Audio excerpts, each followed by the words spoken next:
5 ऐसी हालतें हैं जिसमें कि किसी पेशेंट को साइकेट्रिक अलामात के साथ एडमिशन की ज़रूरत पड़ती है।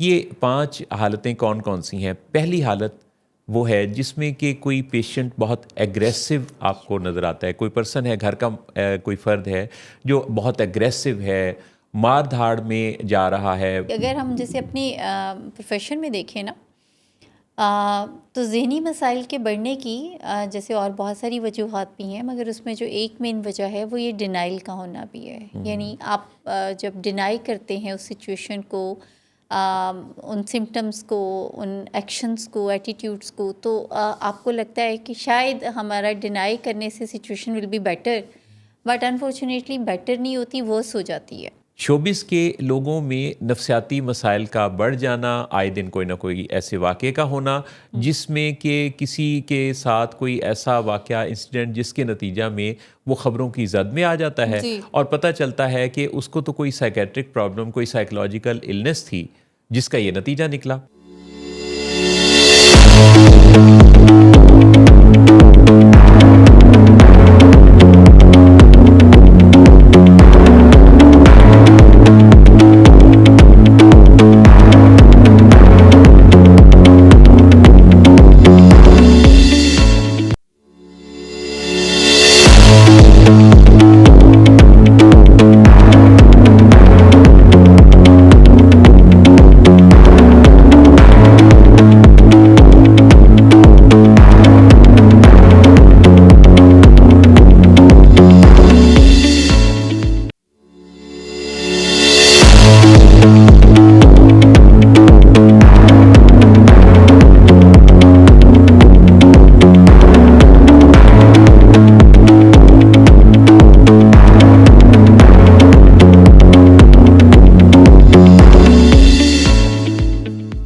शोबिस के लोगों में साइकोलॉजिकल प्रॉब्लम्स ज़्यादा देखने में आ रहे हैं और आए दिन कोई ना कोई ख़बर आती है कि उनकी ज़िंदगी में कोई क्राइसिस है।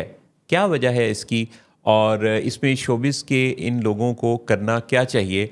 इस बारे में बात होगी और बात ये होगी कि कई दफ़ा साइकेट्रिक प्रॉब्लम्स में पेशेंट को एडमिट करने की ज़रूरत पड़ती है। जब कोई पेशेंट घर पे होता है और वो एग्रेसिव हो जाता है, बहुत ज़्यादा गुस्से में, घर वालों की बात ही नहीं सुन रहा, मरने मारने पे तुला हुआ है, दूसरों को नुकसान पहुंचाना चाहता है, या दूसरों को अपना दुश्मन समझता है, या कोई सुइसाइडल अटेम्प्ट कर लेता है, या वो बहुत ज़्यादा शक्की और वहमी हो जाता है और खाना खाना छोड़ देता है, या कोई गैर ज़रूरी तौर पे ऐसे काम करने लग गया है जो काम उसकी जिस्मानी सेहत के अलावा समाजी, ज़हनी और माशरती हर तरह की सेहत को मुतासिर कर रहा है। तो ये सब कुछ क्यों होता है और फिर इन मसाइल का हल क्या है?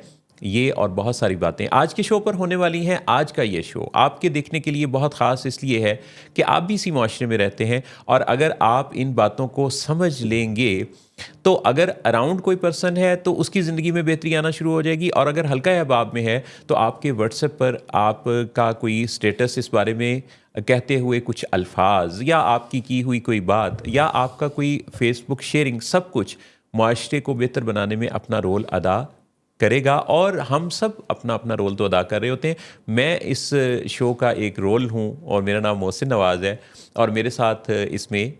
शामिल हैं जहारा। जो कि एक ज़बरदस्त शख्सियत की मालिक हैं, साइकोलॉजिस्ट भी हैं, क्लिनिकल साइकोलॉजिस्ट, और इस शो पर शामिल होती हैं जहारा हर सैटरडे को। अस्सलाम जी, वालेकुम। वालेकुम अस्सलाम। सर कैसे हैं आप मोहसिन साहब? बिल्कुल अल्हम्दुलिल्लाह ठीक ठाक। मुझे सो पता है आपको बहुत सारे मजाक सूझ रहे थे, मैंने संजीदा कर दिया। हाँ, बिल्कुल, बिल्कुल। नहीं, वो अभी आप इतने अच्छी जो टॉपिक आप बता रहे थे ना हमारे नाज़रीन को, तो वो सब के सब वो हैं जो नीड ऑफ टाइम मोहसिन साहब। हाँ, सही। बस इसमें एक टॉपिक और भी ऐड कर लें जी, कि जो माहिर नफ्सियात है ना, जी। यानी ज़हनी सेहत के जो मुआलिज होते हैं, हुँ, उनको भी अपनी ज़हनी सेहत का उतना ही ख़्याल रखने की ज़रूरत है, बल्कि उससे कुछ ज़्यादा, जितना कि वो अपने जानने वाले, सुनने वाले, देखने वाले और जो उनके पास मरीज़ आते हैं उनको गाइड करते हैं।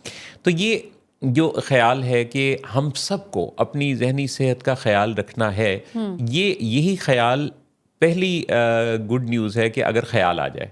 और अगर दूसरी ख़्याल गुड न्यूज़ ये है कि उस पर फिर कोई अमल अमल हो जाए। करना शुरू कर दिया हुँ, जाए और अमल के रास्ते मौजूद हैं।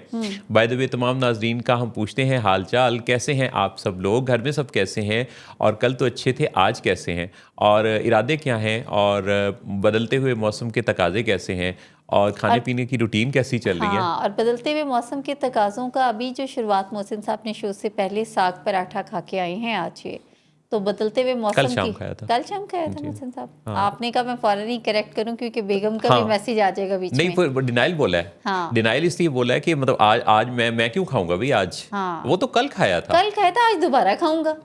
अभी देखिए इस वक्त तो नहीं खा रहा ना कुछ। हाँ, मैं तो साग की बात कर रही हूँ। ये मौसम बदलते मौसम के साथ जो साग की आमद है तो उसकी शुरुआत हो चुकी हुई है। ये डिनाइल इसी तरह से नहीं होता। हाँ बिल्कुल ऐसे है ना? डिनाइल एक्चुअली आप ये देखें ना कि वैसे तो जो डिनाइल है ना मोहसिन साहब, ये एक तोहफा है, इट्स अ ब्लेसिंग। हाँ हाँ हाँ। क्योंकि ये it's just way to protect your brain, to protect your heart basically. सही। तो जो डिनाई करना है एट वंस किसी भी सिचुएशन को, वो बेसिकली आपके ब्रेन को मौका मिलता है ब्लिंक ऑफ सेकंड्स में कि आप बॉडी को प्रिपेयर करते हैं। सादा ज़बान में ये कि जब आप किसी मसले के हवाले से ये कह देते हैं कि मसला है ही नहीं, है ही नहीं कुछ, तो ये जो चीज़ है कि कुछ भी नहीं है, तो ये फौरी तौर पे आप कुछ लोगों को हो सकता है कि वो उस प्रेशर को बर्दाश्त ना कर सके और दिल जवाब दे जाए। हाँ, जैसे आप एकदम से जा रहे हैं रोड पे और सामने से ही आपको लग रहा है कि कोई बहुत बड़ा सा बैल भागता हुआ आ रहा है ना, तो अब उस पे अगर आपको लगेगा कि मैं नहीं बचूंगा तो हार्ट फेलियर, किडनी फेलियर्स, कोई और आपको शॉक, नर्वस ब्रेकडाउन होने का अचानक खतरा बंदा होता है। फेंट हो सकता है। बिल्कुल। लेकिन जो वो डिनाइल है ना उस टाइम पे कि नहीं मैं किसी को देखता हूँ, यहाँ पे करीब कोई स्टिक मिल जाए, ये कुछ कोई ऐसा नहीं। ये तो हो गया कि वे आउट्स आपने, लेकिन फौरी तौर पे कि मसला इतना बड़ा नहीं है। हाँ मतलब यानी ये कोई इतना बड़ा नहीं जितना मैं हूँ, तो बस इसी सेकंड्स के अंदर ही फिर आपका जो ब्रेन है वो फौरन से मैसेजेस भेजता है पूरी बॉडी को कि वहाँ पे फाइट है और फ्लाइट है वाला जो है। अच्छा, अब ये तो हो गया ये कि इस डिनाइल या इनकार के अंदर कुछ जानी नुकसान से बचाव है, लेकिन इस मौके पर किसी खतरे को भांप लेने के बाद जी उससे इनकार की कैफियत में ही रहना, ये अगेन जानी नुकसान को दावत है। हाँ, बस ये है कि अगर आप उस कंफर्ट जोन में ही रह गए, हाँ, और आपने फिर वो कबूतर की तरह आंखें मूंद ली, जो कि बिल्ली को देख के मूंद लेता है ना। आपने कबूतर की बात की और बिल्ली की बात की, मैं मेंढक की बात करता हूँ। साइंटिस्ट अपने स्टूडेंट्स को ये सिखा रहा था कि कंफर्ट जोन किस तरह से इंसान को एडजस्टेबिलिटी पर ले जाता है और उसका नुकसान क्या होता है। उसने उठाया एक फ्रॉग, डाला एक पानी के ठंडे पानी के टब में, जी जी, तो वो जिंदा रहा, ठीक ठाक रहा। फिर उसने वहां से निकाला और एक गर्मा गर्म पानी में डाला, तो मेंढक फुदक के बाहर आ गया, उसने जान बचा ली। फिर साइंटिस्ट ने क्या किया, उसने ठंडे पानी वाले टब को हीटिंग प्रोसेस स्टार्ट किया, मेंढक को अंदर डाला। अब पानी आहिस्ता आहिस्ता गर्म हो रहा था और मेंढक उसमें एडजस्ट होता जा रहा था। होते होते पानी में जब थोड़ा टेम्परेचर और बढ़ता, मेंढक अपने आप को, जिस्म को तब्दील करता, एडजस्ट करता, और फिर एक वक्त आया कि जब वो पानी नाकाबिले बर्दाश्त हो गया, इतना हीटेड था, तो उस हॉट वाटर से अब मेंढक निकलना चाहता था, पर उसने अपनी सारी एनर्जी एडजस्टेबिलिटी पर कंज्यूम कर दी थी। अब छलांग ही नहीं लगा सकता था और वो निकल ना पाया और जान गंवा दी। बिल्कुल ऐसे ही होता है, हम अपनी ज़िंदगी में कई दफ़ा कंफर्ट जोन के इतने आदी होते हैं कि छोटे छोटे नुकसानात, छोटे छोटे मसाइल के साथ एडजस्ट होते जाते हैं। जी, जब हम एडजस्ट होते जाते हमने अपनी एनर्जी का फोकस रखा होता है एडजस्टेबिलिटी पर, जी, तो एक वक्त आता है कि हमारी सारी की सारी तवानाई तो हमने एडजस्ट होने पर खर्च कर दी। अब छलांग मार के या हिम्मत हौसले के साथ हम अपनी ज़िंदगी को अपग्रेड कैसे कर सकते हैं? सारी हिम्मत तो गंवा चुके उधर। तो ऐसे में फिर हम उस कंफर्ट जोन के आदी होके तो अपनी एक इस तरह की एवरेज सी ज़िंदगी पे चले जाते हैं, जो बिलो एवरेज भी। जी जी जी। तो ये जो कंफर्ट जोन है जिससे निकलने के लिए हम एडजस्ट होते रहते हैं, ये दरअसल हमारी तरक्की की राह की सबसे बड़ी रुकावट है। बिल्कुल ऐसे ही है मोहसिन साहब। अच्छा, और उसमें ये है कि अभी अगर हम जैसे अपनी प्रोफेशन में देखें ना, तो ज़हनी मसाइल के बढ़ने की जैसे और बहुत सारी वजूहात भी हैं, मगर उसमें जो एक मेन वजह है वो ये डिनाइल का होना भी है। यानी आप जब डिनाई करते हैं उस सिचुएशन को, उन सिम्टम्स को, उन एक्शंस को, एटीट्यूड्स को, तो आपको लगता है कि शायद हमारा डिनाई करने से situation will be better, but unfortunately better नहीं होती, वर्स हो जाती है। हमारे पास जैसे लोग आते हैं तो कोई भी, मुझे नहीं याद पड़ता मोहसिन साहब अपने इस पूरे करियर में कि कोई जैसे ही सिम्टम्स अपीयर हुई तो वो विद इन अ वीक और मंथ हमारे पास आया।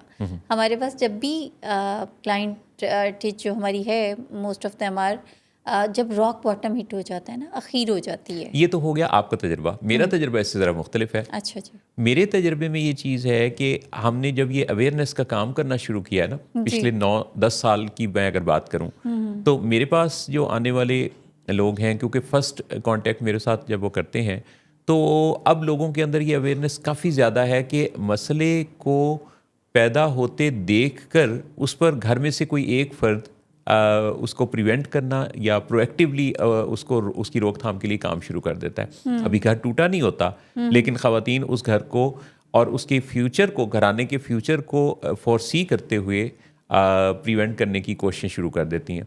यू आर राइट कि ऐसे लोग भी काफ़ी तादाद में आते हैं जो यानी बिल्कुल जिनका मसला पानी सर से गुजर चुका होता है, लेकिन ऐसी परसेंटेज अब खासी देखने में आ रही है, जैसे ये रेशो भी काफ़ी ज़्यादा है कि जो लोग अपनी किसी शादी का प्लान कर रहे हैं तो उस शादी में उसको कामयाब कैसे बनाना है। ना सिर्फ लड़कियों की ट्रेनिंग बल्कि लड़के की। पिछले दिनों तो एक साहब मेरे पास अपने बेटे को लेकर आ गए कि इसकी शादी है 2 माह बाद, और मैं चाहता हूँ कि इनको प्री मैरिज काउंसलिंग आप लोगों के यहाँ से करवाई जाए जी। इसी तरह से बहुत दफ़ा कोई फंक्शनल होता है लेकिन घर वाले भांप लेते हैं कि एडिक्शन का इस्तेमाल चल रहा है, तो आगे चल के जॉब छूट जाएगी, घर में झगड़े होंगे, रातों को घर से बाहर रहना शुरू कर देंगे, हो सकता है कि स्टिमुलेंट की वजह से किसी वक्त और जो मसाइल आते हैं उनकी वजह से, तो वो पहले से बेगमात, ख़ास तौर पे ख़वातीन की यहाँ मैंने काफ़ी अवेयरनेस देखी है। बीवियों के अंदर, बहनों और माओं, ये ख़वातीन को अल्लाह ताला ने, जैसे माँ का एक मकाम है, तो इसी तरह से ख़वातीन के अंदर ये एक बड़ी अच्छी अवेयरनेस देखने में आती है कि घर में से ज़्यादातर माँ अपने बेटे के लिए फ़ैसला करने में ज़्यादा प्रोएक्टिव है।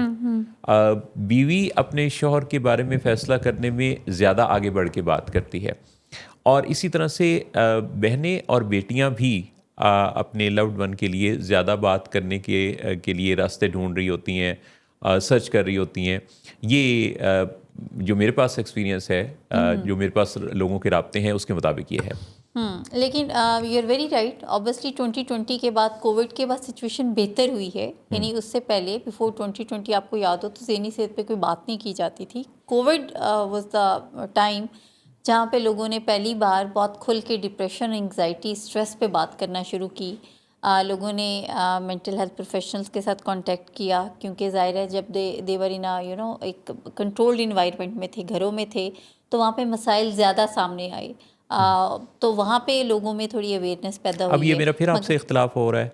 वो इख्तलाफ ये कि आपने फरमाया कि पहली बार। जी। देखिए, पहली बार तो नहीं, क्योंकि इसमें आप देखिए कि पिछले अगर 30 सालों का आप जायज़ा लें, अब आप चूँकि आपकी एज कम है ना, तो इसलिए आपको इतना पता नहीं है। अब मोहसिन साहब बात ये है कि जो फैक्ट्स है जो फैक्ट्स है ना, उनसे अब मुझे पता है कि असल में तो आपको मेरे पे बहुत ज़्यादा गुस्सा, नाराज़गी जौहरी वाली बात पे भी है। जौहरी को क्या मालूम वाली बात? जौहरी को क्या मालूम? नहीं, आपसे ज़्यादा उन पे वो है। अच्छा। हाँ। नहीं, वो अब ज़्यादा आपको दुख तब भी होता है ना जब आप खोलते हैं और सामने मेरी फोटो नजर आती है। हाँ, लेकिन अब तो स्टेटस चेंज हो गया हुआ है। अच्छा। हाँ। क्यों? मेरी तरफ से। अच्छा जी। तो मैंने वही किया था जो मेरी पॉलिसी है। स्टैटिस्टिक्स जो कह रही है ना मोहसिन साहब, वो यही, आप अगर आप देखें स्टैटिस्टिक्स ये कहते हैं कि 2020 के बाद जो मेंटल हेल्थ प्रोफेशनल्स से हेल्प लेने का रुझान 67% पे चला गया। यकीनन वो लोगों को आपस में करीब होने का मौका, घर में डिप्रेशन, ये चीज़ें। लेकिन मैं आपसे ये अर्ज़ करूं कि इस बारे में यानी जो मसाइल हैं, जैसे मुझे इस तरह से याद है कि मैंने यानी जैसे डॉक्टर सदाकत अली के जो प्रोग्राम्स की अगर आप हिस्ट्री पे जाएं तो जितना पीछे चले जाएं, वो जैसे उनका मुख्तलिफ चैनल्स पर जियो टीवी से उनके प्रोग्राम्स आते थे जो हिना ख्वाजा बियात के साथ। हाँ, अच्छा, हाँ। वो उससे पहले। अच्छा, उसके बाद फिर जो मेरा रेडियो का शो था, जब हमने उसमें 2008 में बात करना शुरू की, तो 2008 में मुझे बहुत अच्छी तरह याद है कि उससे ज़रा पहले कुछ प्रोग्राम्स में ऑफ एंड ऑन कभी कभार बात होती थी, और उसके बाद रेगुलरली वो फराह के साथ अच्छा, ATV। जी 2008 में जब ये हुआ ना, तो हमने कुछ 1.5 साल तक यहाँ रहा, मुख्तलिफ प्रोग्राम्स किए पर्सनैलिटी डेवलपमेंट और मेंटल हेल्थ पर, और ये खासी, और ये यूट्यूब पर मुख्तलिफ जगहों पर अपलोडेड भी हुए। उसके बाद 2009 में मॉर्निंग विद फराह में, यानी ये जो ATV की सीरीज़ थी, वहाँ जब डॉक्टर साहब के प्रोग्राम्स का आगाज़ हुआ तो हर जुमेरात को वहाँ शिरकत होना शुरू हुई, जो कि मेरे ख्याल है 2012 तक। जी। अच्छा, अब इन सालों ने पूरे पाकिस्तान में और बल्कि दुनिया में, क्योंकि पाकिस्तानी जो टीवी चैनल्स हैं और मीडिया है ना, ये बाहर के ममालिक में बहुत ज़्यादा पसंद किया जाता है, बहुत ज़्यादा देखते हैं पाकिस्तानी लोग जो वहाँ हैं। अच्छा, एक बहुत बड़ा फीडबैक उस ज़माने में आना शुरू हुआ, तो ये क्रेडिट गोज़ टू डॉक्टर सदाकत अली, जी कि जिन्होंने इस बारे में इतनी अवेयरनेस, और उससे पहले उनके कॉलम्स और उनका काम, उनकी किताबें, ये काफ़ी सर्कुलेटेड थी। अगर आप बहुत पीछे चले, या मीडिया की बात कर रहे हैं, क्योंकि मीडिया चैनल्स ज़्यादा जो मुतहरिक आपको नज़र आए, अलावा पाकिस्तान टेलीविज़न या रेडियो पाकिस्तान के अलावा, जो यहाँ के प्राइवेट सेक्टर के चैनल्स हैं, वो तो कोई लेट 90s या अर्ली 2000 से स्टार्ट हुए ना, जो मुख्तलिफ प्राइवेट सेक्टर के चैनल्स हैं। तो वहाँ भी आहिस्ता आहिस्ता फिर हमने देखा कि अवेयरनेस बढ़ती गई, और फिर ये हुआ कि इस बारे में बात करने के साथ साथ प्रिंट मीडिया में भी कुछ तब्दीलियाँ आ रही थी। यानी अगर आप गौर करें तो अखबारात के छपने की जो रेशो है, बल्कि आज ही मैं पढ़ रहा था कि एक मशहूर जो न्यूज़पेपर है, उसने अपनी इशात बंद कर दी। जी बिल्कुल। अच्छा, अब ये जो सारा कुछ हुआ, तो भला क्या हुआ कि सोशल मीडिया बहुत ज़्यादा इन हो गया, इलेक्ट्रॉनिक मीडिया के साथ साथ। तो यहाँ से जाग लगी। जाग लगने से मुराद क्या है? लोग जाग उठे, उन्हें समझ आने लगी। तो आपने जो फरमाया वो बात मैं उससे बिल्कुल मुत्तफिक हूँ कि कोविड ने फिर क्या किया, कि कोविड ने पिछले 5 साल पहले जब ये सारी हुई और लोगों को थोड़ा फुर्सत मिली, एक्चुअली तो वर्क फ्रॉम होम एक ब्लेसिंग करने का भी मौका मिल गया उनको। और अच्छा, उन दिनों में एक क्योंकि स्ट्रेस एनवायरनमेंट भी बहुत ज़्यादा था, पैनिक सिचुएशन थी, अनप्रेडिक्टेबिलिटी थी, एक खौफ था बहुत ज़्यादा लोगों में। It was a new thing.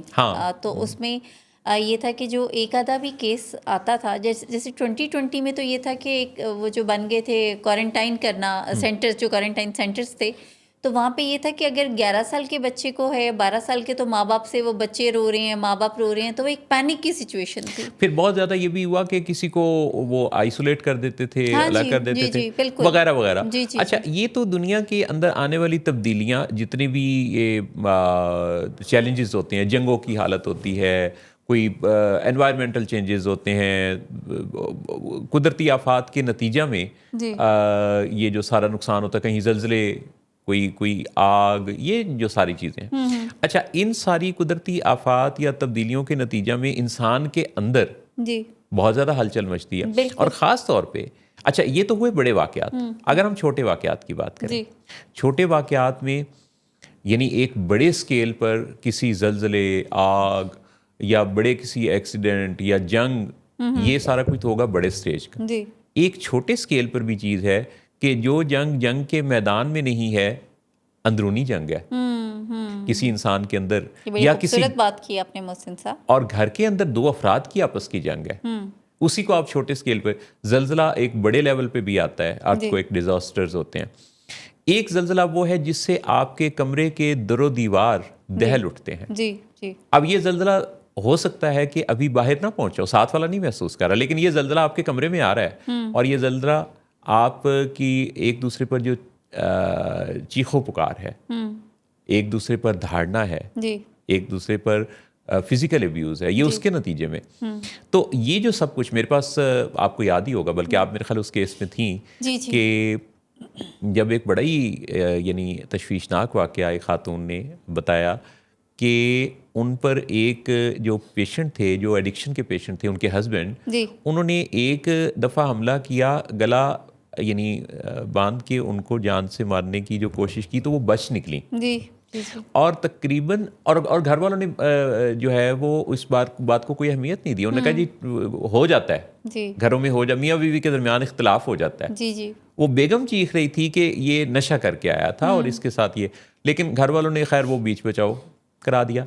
साल बाद उन्हीं खातून ने जिनसे ये वाक़या बताया नहीं जा रहा था, उन्होंने कहा कि इन्होंने दोबारा ऐसी ही हरकत की और जब मैंने इन्हें मना किया कि ये तुम्हें नहीं करना चाहिए, तो कमरे में ले गए, जी। लाइटें ऑफ की, गन निकाली और जो है वो मुझे वो जान से मारने ही वाले थे जी। कि अचानक कोहनी से कहीं ऐसा हुआ कि कोई बटन ऑन हो गया जिससे लाइट जल उठी और दरवाज़ा इन्हें पता नहीं चल रहा था।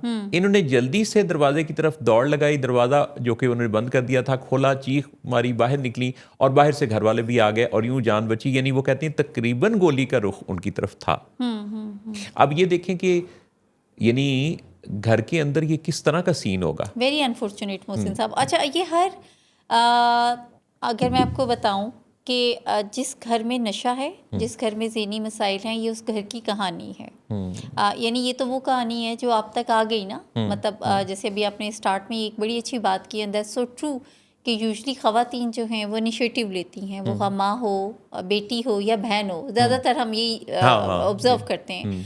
तो ये तो उस घर की कहानी है जहाँ पे कि आप तक आई, हमारे सामने ये मसला बयान हुआ। मगर जहाँ पे ज़हनी मसला है, जहाँ पे जिस घर में नशे का मरीज़ है, खा वो फैमिली को लग रहा है कि ये कोई ऐसा मसला नहीं, बस थोड़ा बहुत सिगरेट करता है, नशा करता है, तो सूनर लेटर ये इस तरह के इंसिडेंट्स वहाँ पे होंगे। And this is fact, scientifically proven कि ये वो बीमारी है जो कि प्रोग्रेसिव है, यानी टाइम के साथ बढ़ेगी।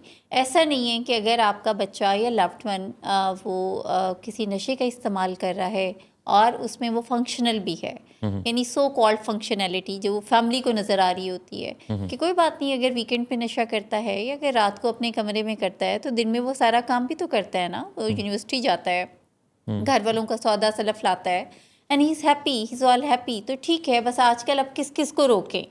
दैट्स ये वो स्टेटमेंट्स हैं जो कि फैमिलीज अपने दिल को दे रही होती हैं, जिसे हमने स्टार्ट में डिनाइल की बात की थी ना, ये है वो डिनाइल जिसके बाद फिर डिज़ास्टर होता है।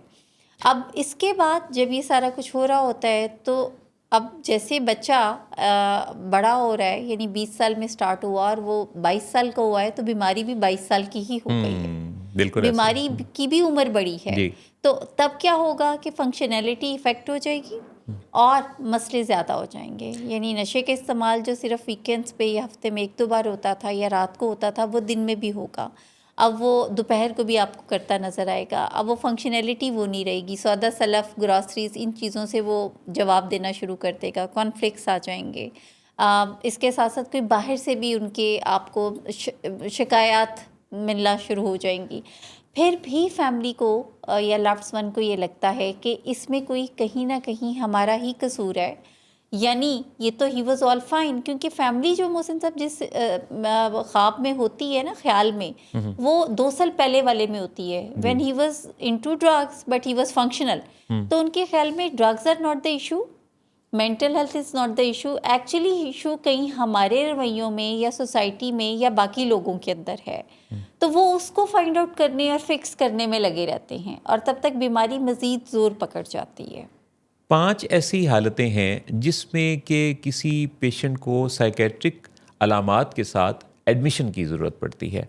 ये 5 हालतें कौन कौन सी हैं? पहली हालत वो है जिसमें कि कोई पेशेंट बहुत एग्रेसिव आपको नज़र आता है। कोई पर्सन है, घर का कोई फ़र्द है जो बहुत एग्रेसिव है, मार धाड़ में जा रहा है, वो फिज़िकल अब्यूज़ कर रहा है, वो गालियां दे रहा है, वो नुकसान पहुंचा रहा है, चीज़ें तोड़ रहा है, बाहर भी छोटी छोटी बात पर लड़ पड़ता है।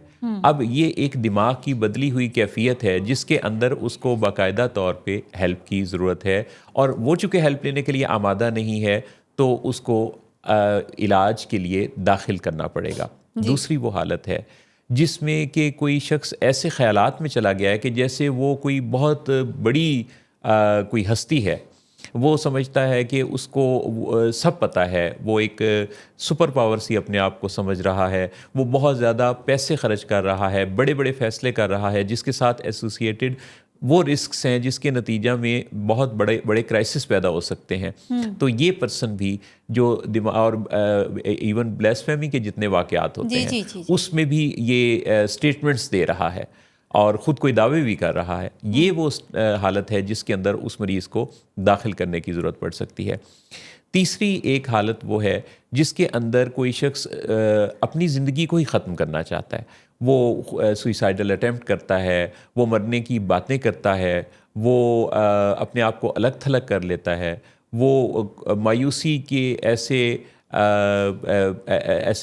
इवेंट्स क्रिएट कर रहा है जिसके साथ वो अपने आप को नुकसान पहुंचाने से लगता है कि अगर उसे ना रोका गया तो वो अपने आप को खुदा न खास्ता कोई नुकसान पहुंचा लेगा। तो ऐसी हालत में भी फिर उसको दाखिल करने की, एडमिट करने की ज़रूरत होती है। फिर एक चौथी जो हालत है जिसमें कि कोई ये समझता है कोई फ़र्द कि दूसरे मेरे दुश्मन हैं, वो दूसरों के बारे में गुमान रखता है कि कोई मुझे मारना चाहता है, मेरा पीछा कर रहा है, मेरे खाने में कोई चीज़ें मिलाई जा रही हैं, मुझे जहर देने की कोई कोशिश कर रहा है। घर के अंदर का बंदा, कोई घर बीवी या घर वालों में से कोई या बाहर के कोई लोग हैं जो मेरे दुश्मन हो गए हैं, वो कैमरे लगाता है, वो वेपन्स ख़रीदता है, वो चुपके चुपके नज़र रखना शुरू कर रहा है। दूसरों को देखता है तो ये देखता है कि ये मेरे ख़िलाफ़ कोई साजिश कर रहे हैं और वो बाहर ताका झांकी इर्द गिर्द उसको अड़ोस पड़ोस हर तरफ से यही लगता है कि मुझे नुकसान पहुंचाने की प्लानिंग हो रही है। ये भी वो हालत है जिसमें कि वो अपने आप को मरीज़ नहीं समझ रहा, तो वो ऐसे मरीज़ को फिर कोई बड़े नुकसान से पहले दाखिल करना होगा। और इसी तरह से एक जो हालत है जिसके अंदर कोई पेशेंट दवाइयाँ ले रहा है काफ़ी अरसे से, ये पांचवी वो हालत है कि जिसमें कि कोई साइकेट्रिक पेशेंट डिक्लेयर्ड है लेकिन अफाका नहीं हो रहा जी। यानी दवाइयाँ चल रही थी काफ़ी अरसे से लेकिन उसका कोई नतीजा नहीं निकल रहा, फिर भी वही दवाइयाँ चल रही हैं। अब क्या है कि ऐसे पेशेंट को लाइफस्टाइल चेंज तो इन सबको ही चाहिए, पर इस पेशेंट को भी जो कोई बज़ाहिर कोई क्राइसिस पैदा नहीं कर रहा, इसको इलाज के लिए दाखिल इसलिए करना पड़ेगा ताकि पता चले कि कहाँ कहाँ क्या क्या तब्दीलियाँ करनी है, दवाइयों को रिवाइज़ करना है, फिर इसके अलावा उसके लाइफस्टाइल चेंज पर क्या काम करना है। अच्छा, एडमिशन के साथ जो ट्रीटमेंट्स होते हैं ये उस तरह का एडमिशन नहीं है कि जिसमें किसी दूसरी बीमारी के साथ जब पेशेंट दाखिल किया जाता है तो उसको ड्रिप्स लग रही होती हैं, उसको इंजेक्शंस लग रहे होते हैं, उसको कोई ब्लड डोनेट करने के लिए कोशिशें की जा रही हैं, या वो उसको कोई जिस्मानी तौर पे उसकी कोई सर्जिकल प्रोसीजर नहीं है। ये एडमिशन तो सिर्फ यूं है कि चूंकि वो आमादा नहीं है ना इलाज के लिए, मदद के लिए, उसे पता ही नहीं चल रहा उसे अपनी हालत का, तो घर वालों ने फैसला जब किया तो इस फैसला करने की ज़रूरत के नतीजा में जो इसकी दवाइयाँ हैं वो हो सकता है कि शुरू में कोई एक दो दफ़ा उसको कोई इंजेक्टेबल्स की ज़रूरत हो जो कि जैसे असर करना शुरू करते हैं, जो कि दिमाग के अंदर जो एग्रेशन वाले केमिकल्स हैं उनको ब्लॉक करने वाली दवाई होती है, और उसके असर के पूरा होने से पहले ही पेशेंट के साथ होने वाली बातचीत से पेशेंट बातचीत सुनने के काबिल हो जाता है और फिर उसको औरल मेडिकेशन पे शिफ्ट कर दिया जाता है और इस दौरान फिर उसके साथ बातचीत से उसको एडजस्ट होने में मदद मिलती है। अच्छा, अब इस इलाज के अंदर सबसे पहला जब ये फैसला होता है ना किसी मरीज़ को जो कि इलाज के लिए आमादा नहीं है उसको दाखिल करने का, तो फैमिली के साथ बातचीत, जो नोटिस कर रहा है ना घर के जो लोग, ये वो लोग फैसला करेंगे और वो माहिरीन से मुलाकात करेंगे और वो डिस्कस करेंगे कि ये सूरत हाल है। इसमें ये बाज़-औक़ात लोग इस सोच में होते हैं कि वो मरीज़ जो कि हेल्प जिसको चाहिए, जो नुकसान पहुंचा रहा है, जिसे पता नहीं चल रहा, जिसकी हालत ख़राब है, वो आमादा नहीं है, तो फिर इंतज़ार करते रहते हैं या सोचते हैं कि हम करें तो करें क्या। लेकिन उसके की तरफ से तो फैसला नहीं आएगा, फैसला करेंगे फैमिली मेम्बर्स। सो माहिरीन से मशवरे से रास्ते मिलेंगे कि कैसे क्या क्या स्टेप्स हैं जिनकी मदद से इस तरह के पेशेंट को अगर ज़रूरत है तो फिर अगर वो ख़ुद अपने लिए फ़ैसला नहीं कर पा रहा तो फैमिली फ़ैसला करे और उस पेशेंट को हॉस्पिटल में एडमिट करवाया जाए। इसी तरह ये ख़ास बात है कि वो मरीज़ सबसे पहले जो उसके अंदर बेहतरी आएगी वो आएगी कि जब वो हॉस्पिटल में शिफ्ट होगा तो वो उसका एग्रेशन थम जाएगा, वो अपने आप को या दूसरों को नुकसान पहुंचाने की जो शिद्दत है वो शिद्दत टूट जाएगी, क्योंकि फौरी तौर पे जो मेडिसिन्स हैं वो इंजेक्टेबल या औरल मेडिकेशन की सूरत में उसके अंदर एक तूफ़ान जो आया वो थम जाएगा।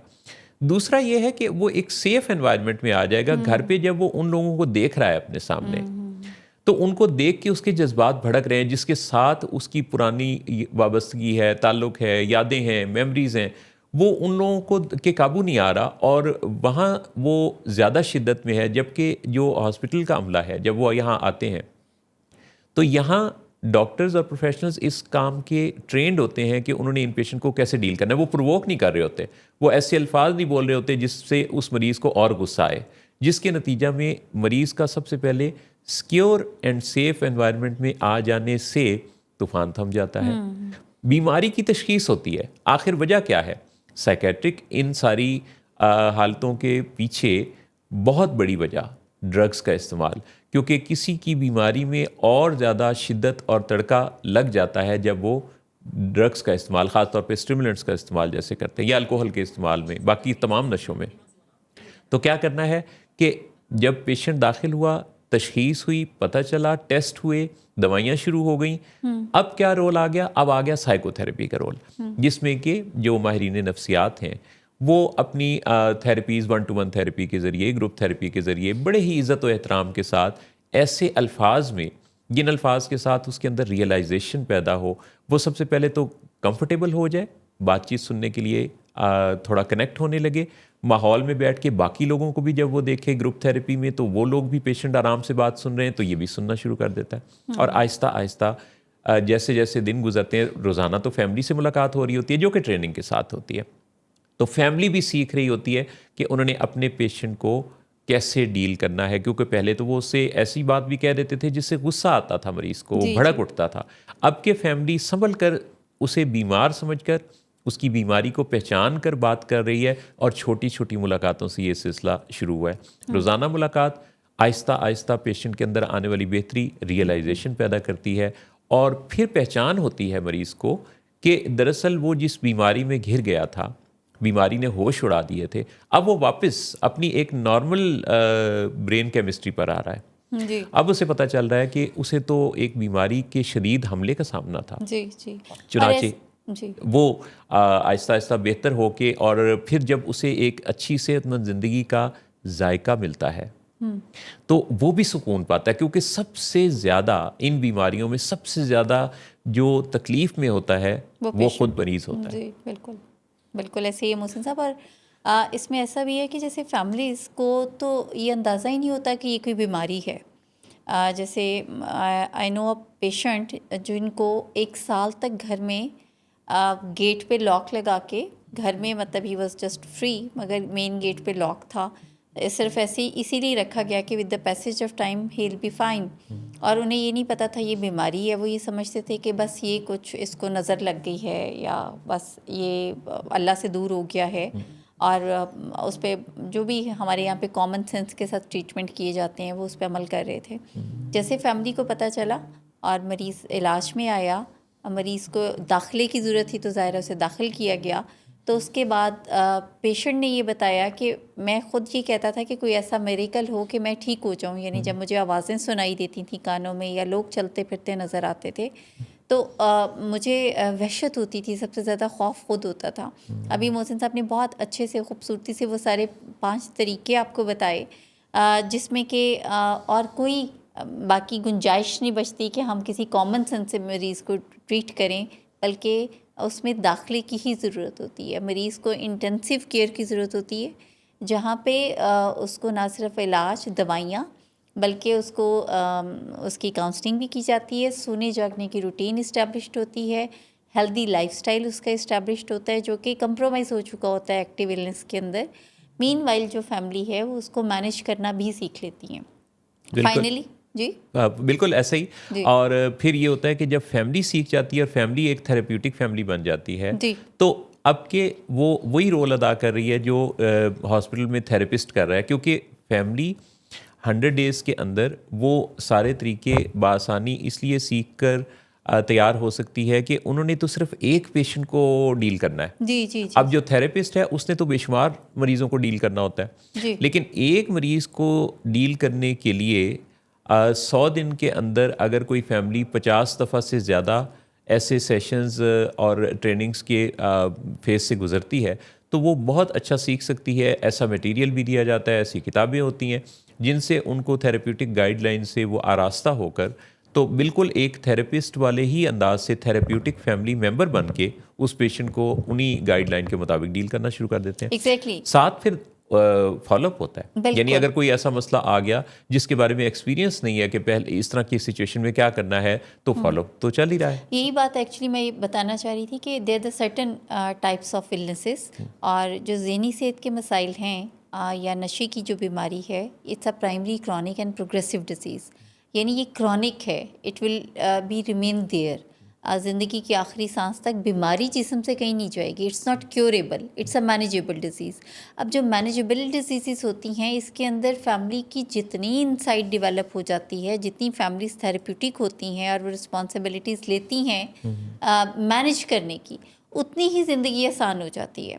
लेकिन अगर फैमिलीज़ का ये कॉन्सेप्ट है या जनरली लोगों का ये कॉन्सेप्ट है कि इलाज में आने का मकसद सिर्फ हॉस्पिटल तक ही मौजूद है या रिहैबिलिटेशन सेंटर तक ही, या सिर्फ जो थेरेपिस्ट है उसके क्लिनिक तक ही, तो ये बिल्कुल गलत है। क्योंकि इसी वजह से भी फिर मसाइल बार बार आते हैं और लोग इस तरह की भी मिस्टेकन बिलीफ्स भी डेवलप होते हैं कि इलाज सही नहीं हुआ या इलाज का कोई फ़ायदा नहीं है, क्योंकि वो इस कॉन्सेप्ट को समझने से कासिर होते हैं कि इलाज तो होता है, बेहतरीन होता है, उसके बाद जो मैनेजेबिलिटी है वो नहीं हो पाती, फॉलोअप्स नहीं हो पाते हैं, रिव्यू नहीं होती मेडिसन दोबारा कब बढ़ने छोड़ने कम करने की ज़रूरत है, ये चीज़ें मिस होती हैं, तो मसला वापस आ जाता है। क्योंकि जो क्रॉनिक बीमारियां हैं वो उनको जितने अच्छे से आप मैनेज करेंगे, जैसे डायबिटीज़ मोहसिन साहब, या हाइपरटेंशन या हार्ट डिजीज़ेस, जिनमें फॉलोअप ज़रूरी होता है। यानी आप किसी हार्ट पेशेंट के पास जाएं और आप उसको फॉलोअप पे जाएं, तो जो प्रिस्क्रिप्शन आपको देता है उसके नीचे से एक प्रिंटेड लाइन होती है कि अब आपने 2 माह के बाद फ़लाँ तारीख फ़लाँ दिन को दोबारा आना है। तो इसका मतलब है कि it is on going process, continuous process है। ज़हनी सेहत के मसाइल भी कुछ ऐसे ही हैं जिसमें आपने एक रेगुलर फॉलोअप चेकअप आपको रिक्वायर्ड होता है।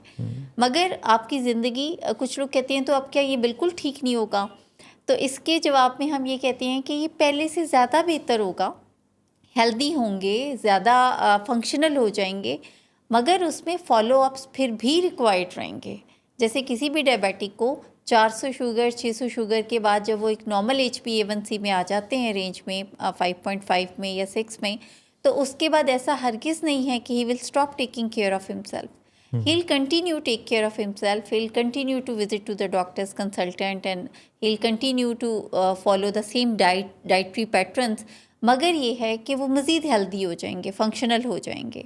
यहाँ पे भी कुछ मोहसिन साहब, अक्सर लोग इलाज शुरू ही सिर्फ इस वजह से नहीं करते कि ये जो जारी रहने वाली स्टेटमेंट है ना, फॉलो अप, तो इसका मतलब है कि फिर ऐसे ही ठीक हैं। तो ये चीज़ थोड़ी समझने की ज़रूरत है कि जारी रहते की जो वजह है उसके पीछे क्या सोच है। इलाज कौन कौन से इलाज हैं जिन्हें जारी रखने में ही मरीज़ की बेहतरी और घर वालों की फलाह है। तो जो ज़हनी सेहत के मसाइल हैं या नशे की बीमारी है, वो भी इन्हीं में से एक है। जैसे डॉक्टर सदाकत अली जो हैं वो अक्सर ये बात कहते हैं कि शक्ल बदल जाती है इलाज की, यानी जब मरीज़ दाखिले में आता है तो फिर ये एक शक्ल है इलाज की जिसमें कि हम फैमिली को मदद देना सिखाते हैं, और दूसरी शक्ल में फिर फैमिली मरीज़ को मदद लेना सिखाती है। शक्ल बदलती है, मरीज़ घर से पहले हॉस्पिटल आता है, फिर हॉस्पिटल से वापस घर चला जाता है। तब तक घर वाले जो हैं वो बहुत ज़्यादा इंसाइटफुल हो चुके होते हैं, मगर इलाज जारी रहता है। तो इस चीज़ को भी समझने की बहुत ज़रूरत है। विलिंग वेज के लाहौर स्टूडियो से आप देख रहे हैं let's talk with Willing Ways, और हम वापस आएंगे ब्रेक से तो आपसे बातचीत का सिलसिला आगे बढ़ाएंगे। नंबर भी बताएं मुझे। 0300-741-3639 पर आप आइएगा अपने मैसेज के साथ, एक व्हाट्सएप कर दीजिएगा, और आप में से जो इंटरेस्टेड हों कॉल पर बात करने के लिए, उनको हम खुद कॉल पर अपने साथ शो पर शामिल करेंगे।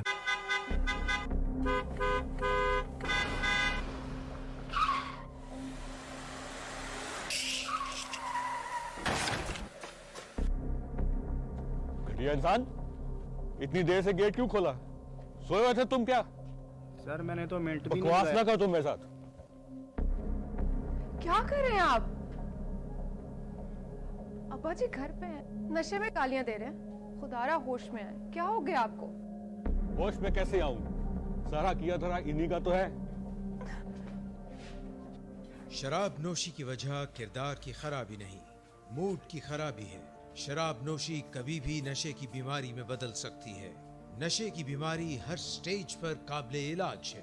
मदद हासिल कीजिए, क्योंकि वो ऐसा नहीं करेगा। विलिंग वेज से मदद हासिल कीजिए, कहीं से भी मदद हासिल कीजिए, लेकिन फौरी मदद हासिल कीजिए। जिस मुआवजे के इंतजार में आपने बहुत देर कर दी, अब वो दस्तक दे रहा है। मदद हासिल कीजिए, मदद हासिल कीजिए, मदद हासिल कीजिए। विलिंग वेज के लाहौर स्टूडियो से let's talk with Willing Ways में मोहसिन नवाज और मेरे साथ हैं जहां आरा राना। सारे जहान तक पहुंचती हमारी ये आवाज़ लोगों के एहसासात और ख़यालात पर असरअंदाज होती, वो रिसर्चेस, वो बातें जिसके बारे में आज की दुनिया बात कर रही है। बात करना मसले को हल करने का पहला कदम है। सो बात कीजिए, और बात करते हुए बस ये एहतियात कीजिए कि आपकी जो बात है वो दूसरे को सोच की दावत दे, एहसास की दावत दे, उसको डिफेंसिव ना बना दे, उस पर तानाज़नी ना हो, बल्कि उसके अंदर एहसास और ख़याल को ऐसी दावत की सूरत बन जाए कि जिसके नतीजा में वो अपने मकालमे में आपके साथ शामिल हो जाए। जब कोई मकालमा करने लगता है, डायलॉग पर आ जाता है, तो दुनिया में सब मसलों के हल में जो पहली चीज़ है वो डायलॉग है।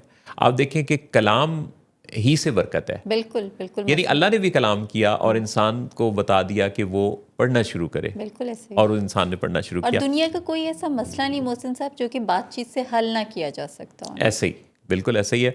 तो बात करने की बात हो रही है, तो चलो बात करके देखते हैं। हमारे साथ इस वक्त जो मेहमान कॉलर हैं उनसे हम बात करते हैं। अस्सलाम वालेकुम।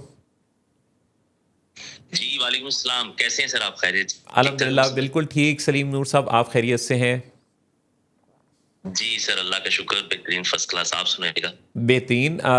मैं अपने नाजरीन को शेयर करूंगा कि सलीम नूर साहब एक ऐसी शख्सियत हैं जो कि बरसा बरस से शोबिस के साथ वाबस्ता हैं। इवेंट और ऑर्गेनाइज़र तो हैं ही, नेशनल लेवल पे, इंटरनेशनल लेवल पे।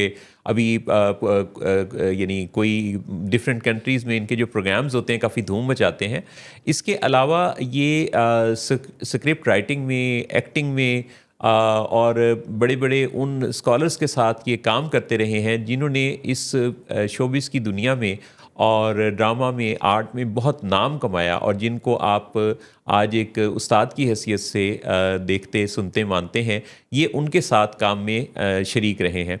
तो सलीम नूर साहब, आप ये बताइएगा, आज भी हम ड्रामा देखते हैं और माजी का भी एक ड्रामा था, वो एक दौर वारिस का भी था, और आज का ड्रामा भी है। तो आपने चूँकि एक बहुत वसी दौर देखा है, आपने अदाकारों को अदाकारी की तैयारी करते देखा है, आपने स्क्रिप्ट राइटर्स को स्क्रिप्ट लिखते देखा है, और मैं ये भी जानता हूँ कि आपने कई राइटर्स को ऐसे आइडियाज़ भी दिए कि आपके आइडियाज़ पर वो ड्रामाज लिखे गए। तो आप ये क्या फ़र्क महसूस करते हैं? गो कि हमारे पास महदूद वक्त है, लेकिन मैं आपकी एक तायराना जो नज़र है इस पे मैं चाहूँगा कि आप डालें। जी बहुत शुक्रिया मोहसिन भाई। टॉपिक तो हमारा बहुत वसी और ईज़ है, जिसमें बात करें तो मेरा ख्याल है मिनट नहीं, घंटे नहीं, दिन भी लग सकते हैं, क्योंकि बहुत बड़ा अलमिया है इस वक्त हमारे ड्रामा इंडस्ट्रीज में। जो हमने लोगों को देखा, हमने इशफाक साहब के साथ काम किया, उनका स्क्रिप्ट हमने देखा है, हमने अमजद इस्लाम अमजद का देखा है, असगर नदीम सैयद साहब का देखा है, जमील मलिक साहब का देखा है। ये वो लोग हैं जिन्होंने ड्रामे को जिंदगी दी। और पाकिस्तान टेलीविजन आपको पता है एक ही चैनल था, और उस पर बड़े नामवर लोग, स्क्रिप्ट राइटर, ड्रामा निगार और ये सब हदायतकार के साथ हमने काम किया हुआ है। आजकल के दौर में ठीक है ड्रामा चल रहा है, लेकिन उस वक्त का ड्रामा जो इशफाक साहब ड्रामा लिखते थे, ड्रामा इशफाक साहब का ड्रामा ये था जी, जब वो कुछ सीन क्रिएट कर रहे होते ना, अगर कोई गाँव का करेक्ट है, और उसके बाद आगे बैठा है, उसके बाद वो गाँव की उस पगडंडी पे गाड़ी जा रही है, सड़क पे जा रही है, और आगे जाएंगे तो 2 मील के बाद आपके बाएं हाथ पे एक बरगद का दरख्त है, अगर उसके नीचे एक पानी का सिग्नल्स का प्रॉब्लम ये उसके बाद होती थी, तो जो फिक्रा भी आप देख लें। जी जी जी जी जी हाँ, वो जी, कुछ बोलिए। आवाज़ बीच में ब्रेक हो रही थी। जी, जी, आप प्लीज़ बात कीजिए। जी। तो वो एक्चुअली वो सारी उसकी जो सिंफ होती थी कैरेक्टराइजेशन, और उसके बाद फिर आपकी जो बुनत होती थी ड्रामे की, तो बड़ी कमाल होती थी। आजकल ड्रामा लिखा जा रहा है, इसमें कोई शक नहीं है, लेकिन आजकल पहले ये होता था कि ड्रामा तमाम आर्टिस्ट आते थे, रीडिंग करते थे। अच्छा, रीडिंग के साथ फिर उसके बाद एक रिहर्सल्स होती थी, जो अक्सर पाकिस्तान टेलीविजन का एक असासा है ड्रामा, क्योंकि इस ड्रामे में पीटीवी ने बहुत नाम कमाया, और बड़े बड़े आर्टिस्ट आज जितने बड़े जो प्राइड ऑफ परफॉर्मेंसेज, जितने बड़े नाम है, ये सब पीटीवी की ही प्रोडक्ट है। और आगे उनके बच्चे माशाल्लाह आजकल ये सारी इंडस्ट्री जो काम कर रही है, आसफ अमीर के बच्चे हैं, वसीम अब्बास के बेटे काम कर रहे हैं, और बहुत सारे आर्टिस्टों के, जवेद शेख है उनकी बेटी है, बेटे हैं, ये सारी फैमिलियां, जो उनके बच्चे, ये सब वो ये पीटीवी की प्रोडक्ट है। और उस ड्रामे में और इस ड्रामे में ये कि आज का दौर है, जिद्दत का दौर है, चीजें लेटेस्ट आ गई, टेक्नोलॉजी जदीद आ गई, आप सोशल मीडिया का दौर है, तो हमारे रूल्स बहुत सारे हो गए। अब जो ड्रामा और उस ड्रामे में लिखने में भी बहुत फर्क है। आपका इत्तेफाक हुआ है कि नहीं मोहसिन भाई? आप देखिए, आप सेट पे बैठ के डायलॉग और चीजें ड्रामा लिखे जा रहे होते हैं, पहले म्यार और चीजों में फर्क है। खैर, आजकल क्योंकि टूल्स डेफिनेट, सोशल मीडिया, आजकल ड्रामे, हम समझते थे कि जब ड्रामा चलता था रात को, अगले दिन हमने आना तो हमें पता होता था कि कौन एक्टर जो है ना वो सुपरस्टार है, और वो हीरो बन जाता। एक छोटी सी इंसर्ट आती थी ड्रामे को, लोग टीवी देख रहे होते थे। आज का व्यूज का दौर है जी, इसके 2 लाख व्यूज हैं जी, 5 लाख व्यूज हैं जी, 10 लाख व्यूज हैं जी, उस बंदे को ज्यादा कैटेगराइज किया जाता है। लेकिन आम पब्लिक में उसकी वो वाली वर्थ नहीं होती जो आप डिजिटल मीडिया पे, आप उसके फेसबुक पे, इंस्टा पे, टिकटॉक पे, उसको ज्यादा लोग लाइक करते हैं। फिजिकली तौर पे मैं समझता हूँ वो आर्टिस्ट वो है जो स्क्रीन पे चल रहा होता है, जिंदगी वो है जो स्क्रीन पे, खा वो राइटर है, डायरेक्टर है, एक्टर है, कोई भी है, स्क्रीन पे है तो वो जिंदा है, स्क्रीन से आउट है तो वो बंदा कुछ भी नहीं है। तो ड्रामे में राइटर, स्क्रिप्ट राइटिंग में, एक्टिंग में अब बहुत सारे फ्लॉज भी हैं, चीजें हो भी रही हैं देखने को। आजकल की दुनिया, आपको पता है कि लोग कह रहे हैं आज का ड्रामा बहुत बड़ा, उसकी प्रोडक्शन बढ़ गई है, पहले कॉस्ट बहुत ज्यादा है, हिसाब से उस पैसे को कॉस्ट बहुत है, बड़ी बड़ी बड़ी कॉस्ट के साथ होता है, बहुत सारे अदाकार होते हैं, बहुत सारी उसमें यानी कि ख़ास जगहों पर पता नहीं कितना बजट एलोकेट करते हैं, दूसरे कंट्री में जाके शूट्स हो रहे होते हैं, सब कुछ। लेकिन उसके अंदर जो वो यादगार होने का पहलू है वो उतना ज़्यादा नहीं है। यानी जैसे आपकी बात से उसकी वजह जी जी जी उसकी वजह मोहसिन भाई कि अब जो हमारा काम है ना, देखिए अब होता ये है कि 3 कैरेक्टर, हम फर्स्ट को एक सीन है तो उसमें 3 लोग चाहिए, तो अब हर बंदा इतना बिजी है कि बाज़ औक़ात ये होता है कि एक बंदा उस डेट पे अवेलेबल है, 2 बंदे अवेलेबल नहीं है। अच्छा, एक बंद वो क्या करते हैं, ठीक है इस बंदे को बुलाओ, 2 कैरेक्टर हम वैसे माइनस खड़े कर देंगे, तो पॉइंट ऑफ व्यू लेके आप अपने डायलॉग्स बोलें और आप जाएं। उसके बाद फिर वो 2 आएंगे, वो अपना डायलॉग बोलेंगे इस कैरेक्टर के सामने ना, तो वो देखिए जो हमारा उत्कट होता था ना, कट टू कट आप बोल रहे हैं, उसका रिएक्शन में दूसरा आर्टिस्ट दे रहा, मास्टर शॉट। अब मास्टर शॉट वो होता है जिसमें तीनों कैरेक्टर को हम एस्टेब्लिश करते हैं। सिंगल शॉट ये है कि सिंगल सलीम नूर का शॉट है, सिंगल में मोहसिन साहब हैं, या आपके साथ जो मेहमान जहारा जी आपके साथ जी बैठे हैं जी, हाँ साहब बैठे हैं, तो वो बैठे हैं। अगर आप बैठे हैं तो 2 शॉट में बैठे हैं, अगर मैं बैठा होता तो 3 शॉट बन जाना था। अब हुआ ये है कि जहारा अवेलेबल है, सलीम और मोहसिन साहब नहीं है, तो लिहाजा इनका शॉट ले लें। अब वो किस तरह वो परफेक्शन आएगी, किस तरह वो कट टू कट रिएक्शन आएगा, वो नहीं है जी, वो नेचुरल नहीं है। उसकी वजह से हम वो एग्जैक्टली वो चीज नहीं बनती। हमारे जो पहले डायरेक्टर थे पीटीवी के, वो जब फ्रेम खोलते थे ना तो मास्टर शॉट से खोलते थे, जिसमें एस्टेब्लिश करते थे कि हमारा सेट क्या है, हमारे कैरेक्टर कितने बैठे हुए हैं। अब आप गौर कीजिएगा के बाद, बल्कि आप तो खैर हमारे साथी में से हैं, आपने तो बहुत काम किया और बड़े बड़े लोगों के साथ काम किया हुआ है, तो आप देखिएगा कि अब सिंगल कैरेक्टर जो है ना वो कट टू कट चल रहा होता है। बहुत होगी डेट, अगर 2 आर्टिस्ट मिल गए हैं तो वो बड़ा अच्छा सीन एस्टेब्लिश हो जाएगा। अदरवाइज ऐसे ही हो रहा है कि मैं अवेलेबल नहीं हूं तो आप दोनों अवेलेबल, आपके शॉट ले लिए, मैं जिस डेट पे आऊं मेरे साथ उन्होंने 20-50 शोज इकट्ठे ही उन्होंने सेट निकाले और मेरे सारे उन्होंने शॉट अपने करके सीन मुझे मुकम्मल फारिग कर दिया। तो फिर किस तरह परफेक्शन और चीजें आपको पता है, फिर वो फर्क तो आता है ना। आपकी बात से मुझे ये भी याद आया कि जैसे पुराने ज़माने में जब मौसीकी तैयार होती थी तो पहले गाना लिखा जाता था और फिर वो कंपोज किया जाता था। लेकिन सही फिर सर। आहिस्ता आहिस्ता क्या हुआ कि धुन पहले बनने लगी और फिर उसके मुताबिक जो गीत निगार हैं वो गीत लिखने लगे। यानी उनको फिर उस सांचे के अंदर रहते हुए उस गीत को ढालना होता था, जिसमें आप देखें कि गीत की जो तासीर है या उसकी खूबसूरती है वो पिछले नगमों मिठास नहीं रह को जाती। वो नहीं रह जाता, क्योंकि आपने शायर को पाबंद कर दिया कि इस म्यूज़िक के सांचे में ढालनी है आपने अपनी शायरी। बिल्कुल मोहसिन भाई, ऐसे ही होता था। हमने बहुत सारी फिल्मों के गीत देखे हैं कि राइटर को जब बुलाया जाता था ना, तो उनको सिचुएशन दी जाती थी।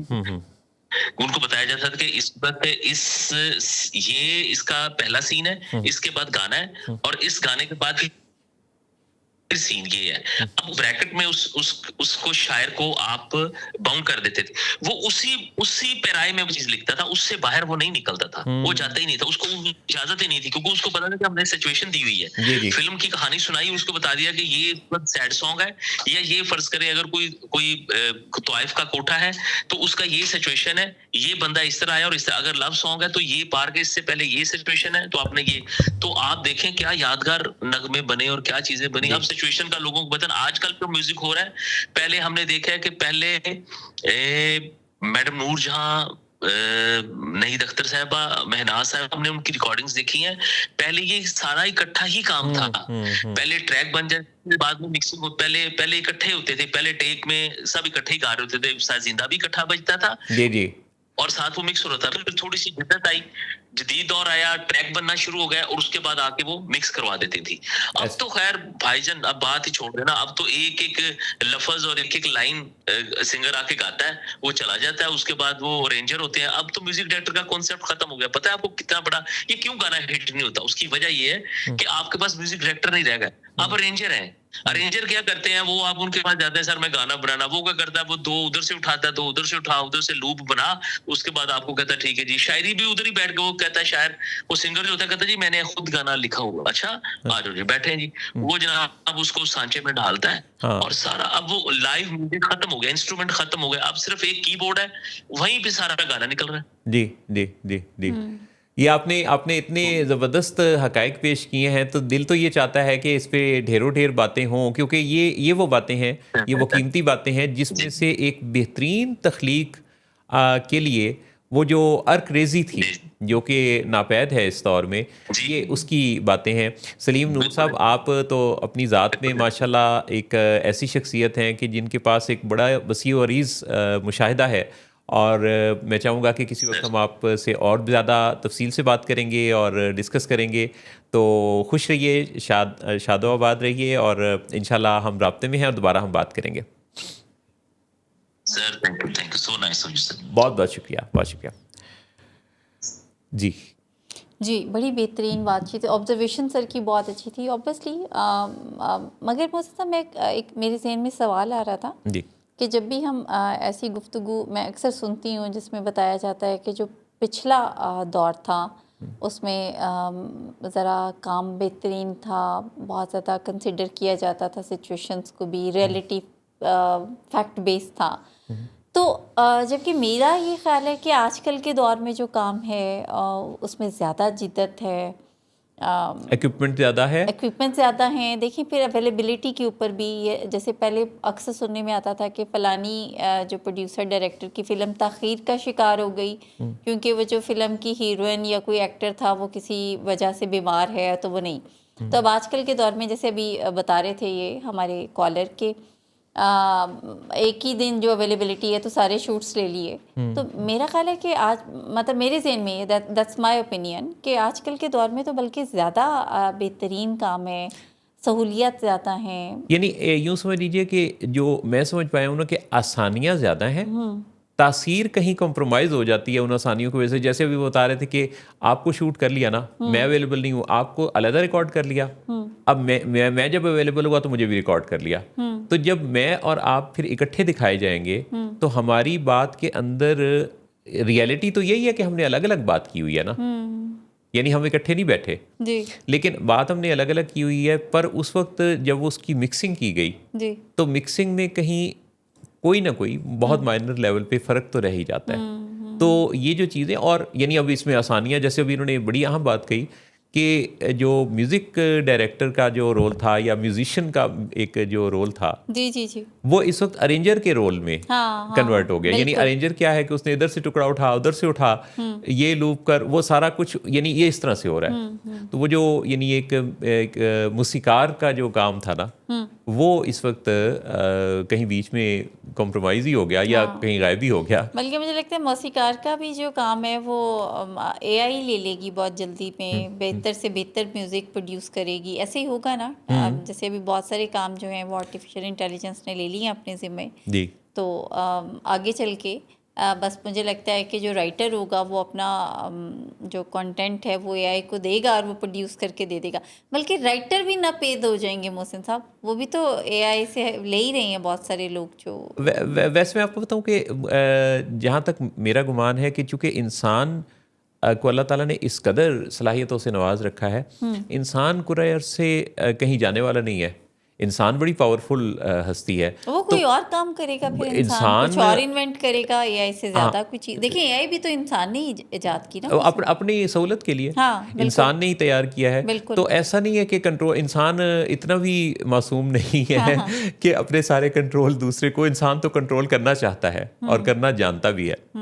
फिलहाल तो ह्यूमन जो हैं they are enjoying the new inventions, ऐसा ही है ना। जी, जी, हमारे समेत हम सब के सब, कोई भी छोटी सी भी चीज़ अगर आती है तो हम सब उसे एंजॉय कर रहे हैं, लेकिन excessive of everything is bad. यानी जब हम बहुत ही डिपेंडेंट हो जाएंगे तो एक टाइम आएगा कि अब अगेन दैट्स माय ओपिनियन, मुझे लगता है कि एक टाइम आएगा कि जब इंसान का सबसे बड़ा मसला ये होगा कि अब हम क्या करें, और हाँ, कहीं वापस फारिग और कहीं वापस वो फिर काश्तकारी की तरफ ही ना चले जाएगा।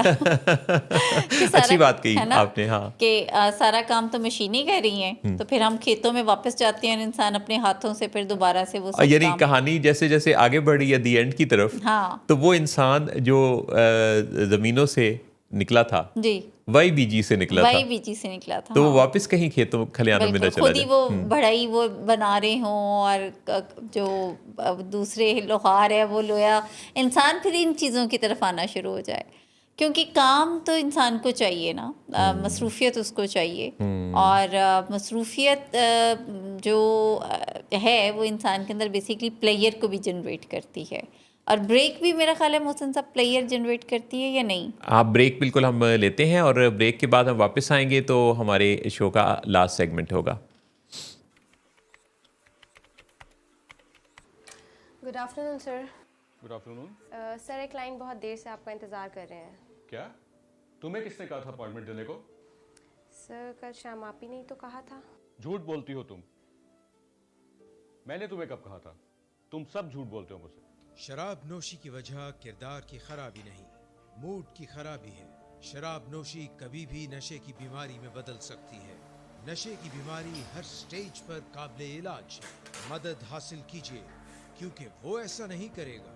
विलिंग वेज से मदद हासिल कीजिए, कहीं से भी मदद हासिल कीजिए, लेकिन फौरी मदद हासिल कीजिए। जिस मुआवजे के इंतजार में आपने बहुत देर कर दी, अब वो दस्तक दे रहा है। मदद हासिल कीजिए, मदद हासिल कीजिए, मदद हासिल कीजिए। आइए नाजरीन, हम आपको खुश आमदीद कहते हैं। शो आपके लिए पेश हो रहा है विलिंग वेज के लाहौर स्टूडियोज़ से, और ये है let's talk with Willing Ways. मेरे साथ है मुहसिन नवाज और मैं हूँ जहां आरा। ये दोनों का जो तारुफ आप तक पहुंचा है, मैंने कहा बहुत मेरे ऊपर, मेरे कंधों पे बोझ हो गया है। शो के स्टार्ट से ही मोहसिन साहब तारुफ कराए जाते हैं हर ब्रेक के बाद, तो थोड़ी सी जिम्मेदारी मैं ले लूँ। आपने जिस कमाल जिम्मेदारी के साथ ये जिम्मेदारी ली है ना, हाँ, वो उसका जवाब नहीं। इस पे हमारी आइंदा कई नस्लें इसको याद रखेंगी। शोबिस के लोगों में नफ्सियाती मसाइल काफ़ी ज़्यादा देखने में आ रहे हैं, और ख़बरों में यानी एक जो ख़ास बात देखने में आती है जी, शोबिस के लोगों में नफ्सियाती मसाइल का बढ़ जाना, आए दिन कोई ना कोई ऐसे वाक़े का होना जिसमें कि किसी के साथ कोई ऐसा वाक़या, इंसिडेंट जिसके नतीजा में वो ख़बरों की जद में आ जाता है और पता चलता है कि उसको तो कोई साइकेट्रिक प्रॉब्लम, कोई साइकोलॉजिकल इलनेस थी जिसका ये नतीजा निकला। इसके जो 5 बड़े रीज़न्स सामने आते हैं कि शोबिस के जो लोग हैं उनको उनकी जो पहली वजह है किसी साइकोलॉजिकल डिफ़िकल्टी में जाने की, वो उनका मुसलसल कंपटीशन की कैफियत में रहना है और उनको डेडलाइंस का मिलना है। यानी आप ये देखें कि ये जो जितने भी शोबिस के लोग होते हैं, ये किसी भी फील्ड में काम कर रहे हों, तो ये एक कंपटीशन इनका चल रहा होता है हर वक्त ही, जी, जी, जी, क्योंकि जी। इनको अपनी जगह को मेंटेन रखना होता है, लिहाजा किसी दूसरे के साथ इनका कंपैरिजन हो रहा होता है। तो इनको अपने कदम जमा कर रखने के लिए अपने आप को जो इन्हें उस कंपैरिजन में अपने आप को मनवाना है, वो चीज़ इनके अंदर स्ट्रेस और एंजाइटी के लेवल्स को बढ़ा देती है। दूसरी जो वजह है शोबिस के लोगों में साइकोलॉजिकल प्रॉब्लम्स के सामने आने की, वो उनका जो फेम है उसके नतीजा में जो लोग उनके बारे में जजमेंटल हो जाते हैं, जजमेंट्स पास हो रही होती हैं, क्रिटिसाइज़ किया जा रहा होता है, बहुत ज़्यादा वो नज़रों में रहते हैं और उनकी एक एक चीज़ पर तबसरे हो रहे होते हैं और इन तबसरों को ये जो शोबिस के लोग हैं ये अहमियत भी बहुत ज़्यादा देते हैं। तो यहाँ से उनके अंदर डिप्रेशन और लो सेल्फ इस्टीम के मसाइल जन्म लेते हैं। तीसरी जो एक बड़ी वजह नज़र आती है शोबिस के लोगों में साइकोलॉजिकल प्रॉब्लम की, वो वजह है उनकी इनकंसिस्टेंट लाइफस्टाइल और इरेगुलर रूटीन्स, जिसके अंदर उनकी नींद कॉम्प्रोमाइज़ होती है। उनका काम ऐसा होता है कि जिसमें कई दफ़ा वो उनकी रिकॉर्डिंग या उनका जो उनकी परफॉर्मेंस है, उनका प्रेजेंटेशन है, वो लेट आवर्स में होती है। कई दफ़ा सोने जागने का निज़ाम जो है वो उनको कॉम्प्रोमाइज़ करना पड़ता है। लंबे वक्त के लिए बाज़ औक़ात वो सो ही नहीं पाते। फिर उनकी वो अनहेल्दी डाइट्स हैं जो इस दौरान वो ख़ुद नहीं बाय चॉइस नहीं ले रहे होते, बल्कि कोई उनको ऑफ़र कर रहा होता है, सामने आ जाता है कोई भी ऐसा अनहेल्दी खाना जिसे उन्हें खाना पड़ता है, या उनकी अपनी चॉइसेस भी अनहेल्दी हो जाती हैं, उनकी हैबिट्स अनहेल्दी हो जाती हैं। तो ये वो वजह है जिससे उनकी रूटीन्स बहुत ज़्यादा ख़राब होती हैं। चौथी जो एक बहुत बड़ी वजह है वो है उनके अंदर लोनलीनेस का होना और उनकी आइसोलेशन, क्योंकि ये जितने भी शोबिस से वाबस्ता लोग होते हैं, बज़ाहिर तो इनको बहुत ज़्यादा फेम मिल रहा होता है, लेकिन इनका कोई ट्रस्ट वाला रिलेशन, इनके इमोशंस से सही माने में जो कनेक्टेड जो रिलेशन है ना, वो मिसिंग होता है ज़्यादातर, जिसके नतीजा में इनको बहुत ज़्यादा हर तरफ से पजीराई तो मिल रही होती है, लेकिन इनके एहसासात या जज्बात को सही समझने वाले लोग इनकी ज़िंदगी में कम होते हैं, क्योंकि हर वक्त तो ये सामने होते हैं। तो इनको अपनी किसी के साथ ऐसा कोई ट्रस्ट वाला रिलेशन जिसकी बहुत पॉपुलैरिटी होती है, तो उसके बारे में फिर ये तसव्वुर भी होता है कि वो तो फिर सबकी प्रॉपर्टी है, जिस वजह से वो ट्रस्टवर्दी रिलेशन इनकी ज़िंदगी में अक्सर मिसिंग पाया जाता है, जिसके नतीजा में आइसोलेशन का आ जाना, अलग थलग हो जाना, लोनलीनेस का शिकार हो जाना और ये काफ़ी ज़्यादा तन्हा रहना शुरू कर देते हैं। और पांचवी जो एक बहुत बड़ी वजह शोबिस के लोगों का जज्बाती और नफ्सियाती बेइतदालियों और मसाइल से दो चार हो जाना है, वो उनका सब्सटेंस अब्यूज़ है, जिसमें कि वो शराब का इस्तेमाल, चरस का इस्तेमाल, कोकेन का इस्तेमाल। वो कहते हैं जी हम सही परफॉर्म नहीं कर पाते, जब तक हम ये चीज़ इस्तेमाल ना करें तो हमारी जो है ना वो दिल से बात होती नहीं, कॉन्फिडेंस नहीं आता। तो वो अपने आप को रिलैक्स करने के लिए, अपने आप को कॉन्फिडेंट बनाने के लिए, अपने आप को बहुत अच्छा परफॉर्म करने के काबिल बनाने के लिए जब वो किसी सब्सटेंस का सहारा लेने लगते हैं, तो फिर वो ड्रग्स की बीमारी में, किसी एडिक्शन में मुब्तला हो जाते हैं और फिर ज़वाल शुरू हो जाता है। बिल्कुल ऐसे ही है, बिल्कुल यू आर वेरी राइट। और ओवर एक्सपेक्टेशंस भी, जैसे कि हमारे यहाँ पे बहुत कॉमन जो शोबिस के लोग हैं, हम उन्हें समझते हैं कि ये कोई एक मावराई सी मखलूक है, they are not belong to us, और हम उनसे बहुत ओवर एक्सपेक्टेशंस भी रखते हैं, यानी जो उनके फैंस और फॉलोअर्स की बात कर रहे हैं। तो ऐसे में जो शोबिस के लोग हैं वो उन एक्सपेक्टेशंस पे जो कि अनरियलिस्टिक होती हैं पूरा उतरने के लिए हर वो कुछ कर गुजरते हैं जो उनकी ज़हनी और जिस्मानी सेहत के लिए नुकसानदेह होते हैं। जैसे एक्सेसिव एक्सरसाइजेस, वेट लॉस के लिए कोई भी ऐसा तरीका इस्तेमाल करना, कोई सर्जरीज करा देना, अपने जो लुक्स भी को ठीक रखने के लिए, अपने आप को मेंटेन रखने के लिए। अगेन ये वो सारी ज़हनी सेहत के मसाइल ही हैं, और with the passage of time जब उनको लगता है कि हम उन एक्सपेक्टेशंस पे पूरा नहीं उतरे, तो उसके साथ उनकी जो ज़हनी सेहत है वो बुरी तरीके से ख़राब होती है। आप देखें कि अब जो बात कर रही हैं इसी में ऐड कर रहा था कि जैसे आप देखें इनके ब्रेकअप्स कितने ज़्यादा होते हैं। हाँ एग्जैक्टली असल में मोहसिन साहब कॉन्फ्लिक्ट्स बहुत ज़्यादा है ना। जैसे शोबिज़ में जो जितना मैंने ऑब्ज़र्व किया तो उसमें ज़्यादातर जो ख़वातीन की अगर मैं बात करूँ तो फैमिली की तरफ से यूजुअली उन्हें एक्सेप्ट नहीं किया जाता। यानी ये जो चेंज है उनका जो उनके करियर से रिलेटेड का जो चेंज है ज़्यादातर उनकी फैमिलीज़ एक्सेप्ट नहीं करती, जिस पे वो हर तरीके से यानी बाय हुक एंड क्रुक वो इसमें परसू करना चाहते हैं। तो यहाँ पे अब उन्होंने एक अपना मेन स्ट्रेंथ को लूज़ किया ना, यानी जो कि फैमिली, क्योंकि हमारा तो यहाँ पे एशियन कंट्रीज़ में जो स्ट्रेंथ ही मेन फैमिली है। हमारा तो फैमिली सिस्टम जो है वो हमारी स्ट्रेंथ है ना, यहाँ पे हम उसे डिनाई नहीं कर सकते। तो जब वो एक स्ट्रेंथ को लूज़ करती हैं तो वो जो अपनी स्ट्रेंथ को गेन करना चाह रही होती हैं वो लाइफ लॉन्ग नहीं है, वो with the passage of time होती है। अब उसको मेंटेन रखने के लिए वो काम करते हैं जो उनकी ज़हनी और जिस्मानी सेहत के लिए नुकसानदेह होता है। शोबिस के लोगों को मैं ये सजेस्ट करूँगा कि अगर आप शोबिस की दुनिया में नाम कमा रहे हैं और आपका एक नाम बन चुका है तो आपको इस सूरत हाल में अपने आप को बेहतर रखने के लिए, अच्छे स्टेट में रखने के लिए किसी कोच की जिस तरह ज़रूरत होती है तो आपको एक मेंटल हेल्थ कोच से भी ज़रूर मरबूत हो जाना चाहिए, क्योंकि ये जो सारी ऊंच नीच है ये आती है और आएगी हर ऐसे फ़र्द के साथ जो कि शोबिज़ के किसी न किसी फील्ड से ताल्लुक़ रखता है। उसके ऊपर तनकीद भी होगी, उसको कोई ना कोई डिफेम करने की कोशिश भी करेगा, उसके बारे में जजमेंट्स भी पास होंगी, उसकी सोने जागने की रूटीन भी चेंज होगी, उसकी डाइट्स भी ख़राब होंगी, उसकी लुक्स को ठीक रखने के लिए उसको कोई ना कोई ऐसे सहारे भी लेने पड़ेंगे जिसमें कि